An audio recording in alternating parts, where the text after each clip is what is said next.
Well, hello everybody. It's Christy, your coach, and today we're going to continue customizing our brand new website, working on our website theme, and creating a menu for our new site.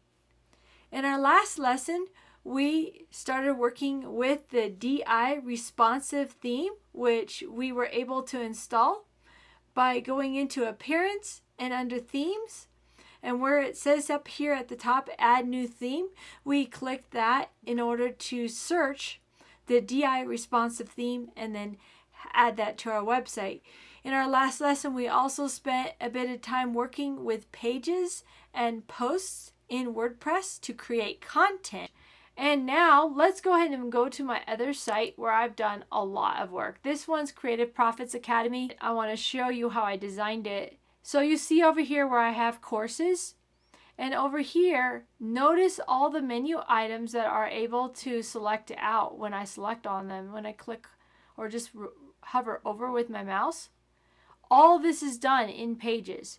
If you're going to have a menu item that drops down or even that shows up here at the top, you create that in Pages. So I wanted to point this out so that you can see the home page, which is what you see comes up. And I did that right off a theme design. So the theme that I will show you that I like to use in this one is a DI responsive theme. And what I like about it is it will decrease sizing when you're on your cell phone. So it's responsive means that it is able to change depending on whatever device you're on. Change the layout, make it look good. And it's so easy to design because it's not hard coded, it's all responsive to everything that you do. So you design one look and actually it looks good in pretty much every look. Also, what I like about the DI responsive theme is the fact that up here at the top, of course, I could put my address up here, and then of course I've got my Facebook link right here in the menu up above. But technically it's above the menu. And there is a customization option on this theme to add these menu items in here, Facebook, YouTube, and I could add more as I develop that. But I wanted to show you that up here. It's something that I don't always find on the themes now, and I really like that feature. Another thing I like about this particular theme, a lot of the newer themes are set to automatically put any page you create right into your menu up here. I don't like that because sometimes you create a page, like in the case of this passive profit strategy link, where I take you over to my email list, and in order for you to get this particular document, you need to fill in your email address and select, the options I have here. And then to download, it takes you to a page on my site. Well, it's a page I don't want on the home page because I want to collect people's emails first. And that particular page on my site, I have also set up different options to be able to download this as a PDF. Again, I don't want to make it easy to get to that PDF because I want people to put their email in and then get it through their email, a link to that page. So that's how I design a lot of my sites, so that you can't really get to the products without either having a password in the case of locked out content for special clubs or different things, communities that I set up that would require a password and of course a paid subscription. But in this particular case, this is free. So I don't have it behind a password, but I have it set up where it's not automatically going to the menu. So this particular theme is one that lets you do that, to be able to set up pages that don't automatically go onto the menu. Alright, so to edit the theme, you're going to go to the appearance selection right here. You're going to click appearance, and then you'll see the different theme options here. Okay, so we'll go into the themes right here, and you'll see all the different options. The DI responsive theme also, there's another one, best e-commerce, and this one, it looks like that's the one I ended up settling with. I was thinking I did DI responsive. I did that on my other sites.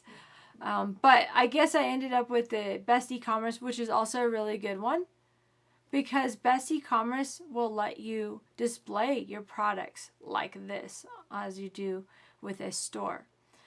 And so I use that on a lot of my sites as well. And this is the theme that automatically comes 2024, obviously, because it's the date. You might be watching this video at another time, and perhaps the theme you have is 2025 or some other year. So it'll definitely be changed out depending on when you install WordPress. But if you want to look up another theme, click this button right here. And it's really that easy to go and look at all the different themes they've got here. If you're searching for a particular theme, you go to the box right here, search theme. And let's say you want one that works with WooCommerce, you will put WooCommerce theme. Or if you want one that works with, like, let's say Divi is a very popular theme builder, maybe you would say, I want one that works with Divi. I have websites that use multilingual to have multiple languages. If that's the case, you're going to want the multilingual plugin. That is also going to be a paid plugin, and there's a lot of other plugins that go with it. And you have to specifically search for themes that can run it, because not every theme that WordPress releases is able to run multilingual. So that is what's so nice about this search feature. You can search out specific conditions that you have that you're looking for. And they give you lots of options here, right here on the home page. With, if you install the theme, a lot of times it'll come with the graphics that you see on the screen, so you can edit them if you want to.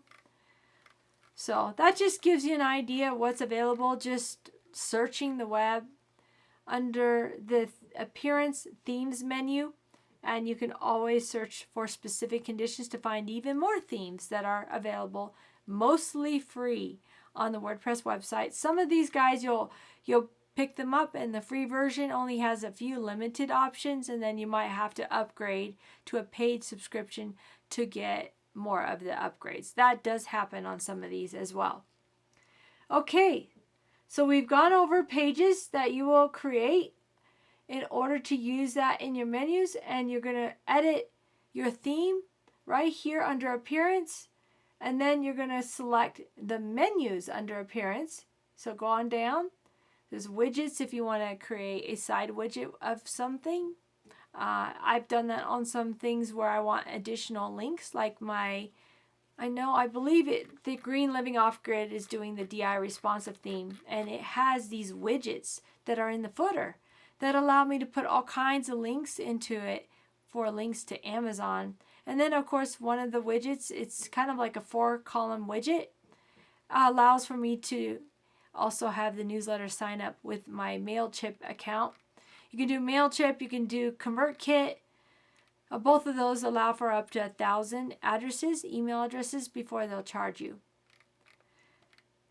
for just a basic list. So you can see all the different menus. I've showed you this before, and then I wanted to show you also, we're going to go into this website, Creative Profits Academy, to look at the menu. You're going to click on that to edit it. Scroll on down.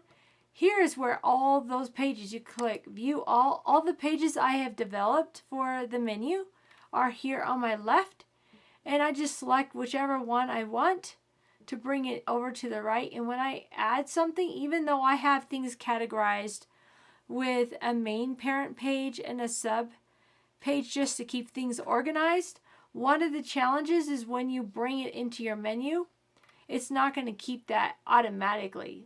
Let's just suppose I wanted to do a link to supercharge your business with Go High Level. Now I've already put this in the menu. I don't know if it'll let me add it twice. I'm just going to see. Oh, it does. Okay, so I could add it twice if I wanted to. But this one right here, which is right under here, you just kind of click it and drag it. If you want the main menu on the outside and then the sub menu to come out, that's how you lay it out, like that. And I could technically do supercharge and a supercharge. I'm going to delete this, of course. But there's a main menu that you see. Of course, the top menu says courses, which you see right up here at the top, courses. Then I go to this menu right here, D. These are all pages. So you create the pages ahead, then you bring them in or click them from here and bring them over. And then, of course, it brings it over, and you can just organize it how you want it to lay out. Now, because I don't want it to be here twice, I'm actually going to click this down arrow, click remove to delete that. Okay, and then don't forget to save your menu whenever you're done with it. I always do that. So there you have it. That's the overview of how to categorize your pages for your menu on your theme, how to select the theme that you want for displaying your products and your pages and your posts. And now I'd like to show you on my brand new website here at Creative Life Freedom, where I have just installed it but not done a whole lot of work. I want to show you briefly here under the Pages tab, where I haven't really done a whole lot of work. When you first install your site, you're going to have the privacy policy. I want to point this out. It's required that every website have a privacy policy. So every website must have this privacy policy, and it can vary depending on the different plugins that you end up installing. There will be suggestions that Compliance, one of the plugins we're going to put in, will give you for adjusting privacy policy and terms and conditions and different things like that. That's one of the reasons we use that plugin, because it helps us to remain compliant. We'll have a cookie banner and all that stuff's going to be handled through the Compliance plugin, which I'll walk you through some of the details with that, because it also integrates with GA4 Analytics. That's Google's analytics platform. A little bit of complication there, but it's going to be a lot easier to do when you have a plugin like that guiding you through all those steps.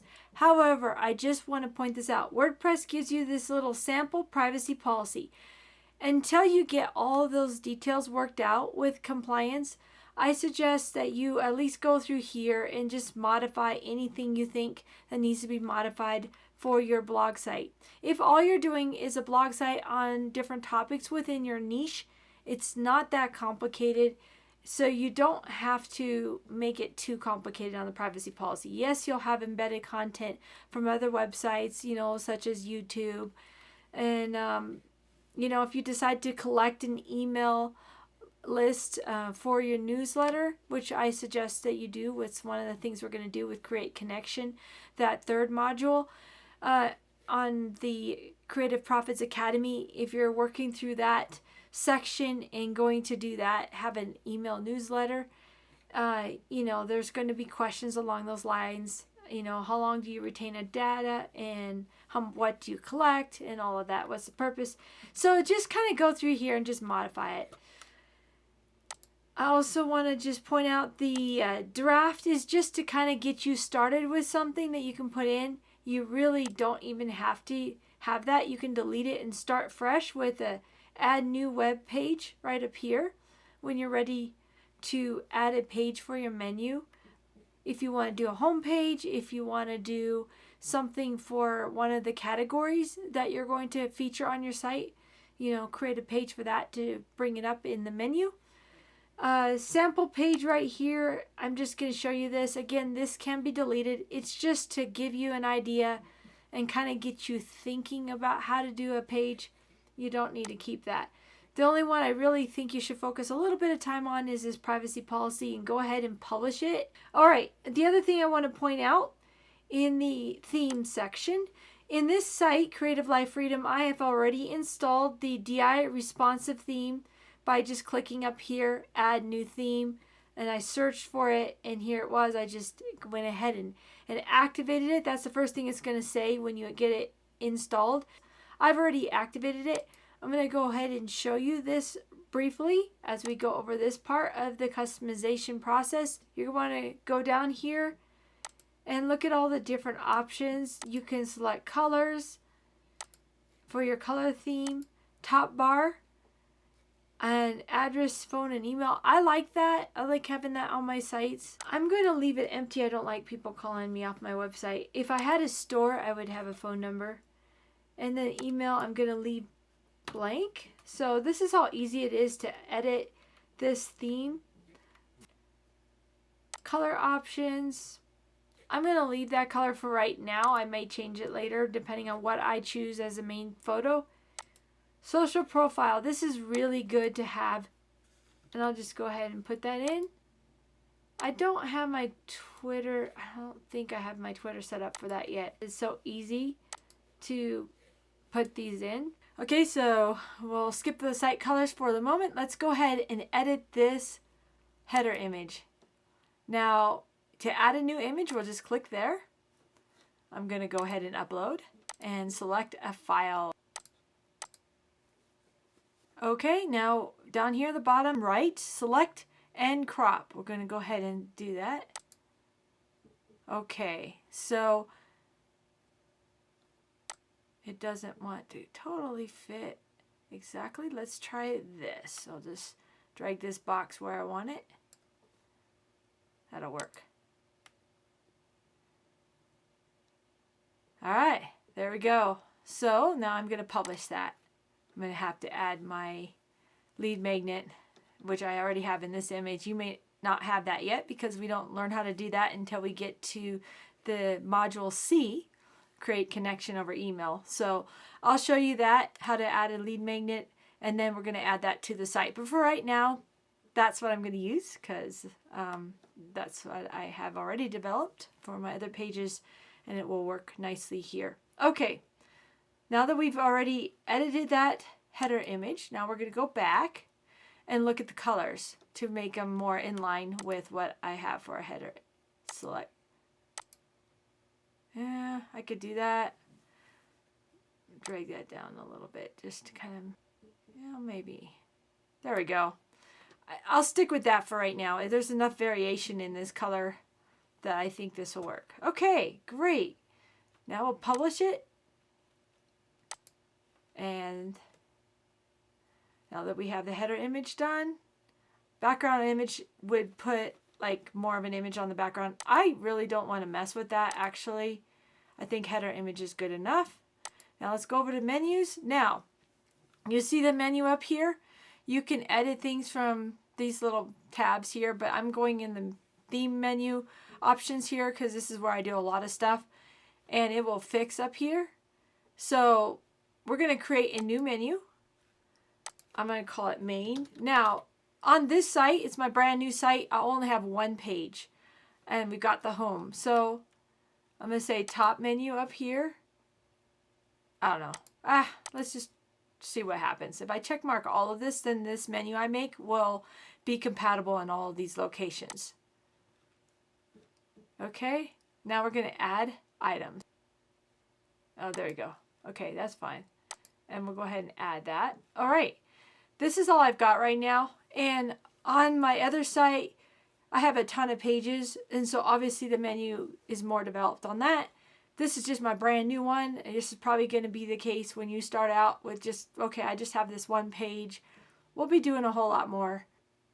I'm going to do categories. Let's do that. Let me go ahead and pull the marketing category in. Just for now. Eventually we can always come back in here. Just so easy to edit. I'm doing that for right now. So you know now how to do that on a brand new site. We're going to go back. Okay, so we've done the menus, at least for this brand new site. Widgets. Blog sidebar. We've got different blocks. That's the search. I love the search feature, so we'll leave that one. This next one, recent posts. I like that for now. It'd be nice to highlight that, so I'll leave that. This one is a blank one. Now, when I get my email integrated in here, this would be a great place to put join my email tool of some sort. Here we go. Down here is archives. I'm leaving that for now. I may want to remove this at some point. And then below, I like having categories listed here on the right. So the only thing I'm going to want to do right now, this is blank, but add a newsletter collection right here would be great. Okay, so now we've done the blog sidebar. Homepage settings, your latest posts. I love that. I'm going to leave that right now. If I ever make up my own page, like I've done on my other site, I'll just click there to do a static page. And then you can actually, you know, the example of the page where it gives you all the design features, you have those options in a lot of the themes. And this one, I'd have to go see what this one does if they give you that option. And if not, there's different editors. There's different ways to get something pre-designed, or you just design it yourself with the little container blocks like I showed you. You just click the little plus sign, and that you can add whatever you want to on that page for a home page if you want. right now, we're just going to leave it with the latest posts. Okay, there you go. Everything is published, you see up here. So that means all the changes are done. I'm going to X out of here. And now what we can do is bring up the site on the front side. And look at that. See, those are the changes. We now have our menu, which is just showing the different posts, marketing strategies. See how I just added those manually to this page when I did my marketing strategy page, and I grabbed the containers for these. So that was the page, and this was the blog. And currently, because my homepage shows the latest blogs, that will change whenever you get multiple categories. And then when you have multiple categories, you probably add it to the menu. And so that's where you're going to, if you want to have it go down, you'll have to set the menus underneath each of these pegs, like I'll show you on my other site. But there you go. This is get you up and running. You can start blogging. It'll go to your home page, and it will show in the recent posts. And then once we figure out the newsletter connection, we can work on developing this menu item out. All right. So I hope this helps you. And now we'll move on with learning how to add plugins to your website.